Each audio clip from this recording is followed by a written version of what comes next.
This ESSE lighter costs $1 all over the world, but if you buy it in China, it will cost you 15 cents. And if you buy it from the factory where it's produced in China, it costs 5 cents. And you know what? The factory price has not changed for 20 years. There's a small town in the Chinese city of Shandong, where 80% of all lighters in the world are produced, generating $3 billion in revenue per year. Let me tell you about them. Until the 1990s, China bought lighters from Japan and sold them for $1.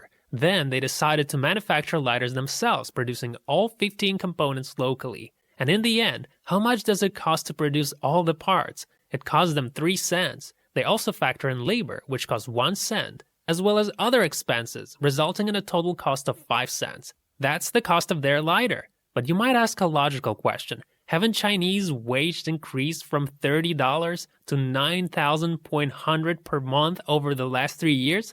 How do they maintain the price at 5 cents? To solve this problem and maintain their cost structure, they decided to take the following step. Previously, each person assembled one part. But now one person can operate independently with automated machines that assemble and make these parts, reducing labor costs by 90%. And they maintain their cost structure.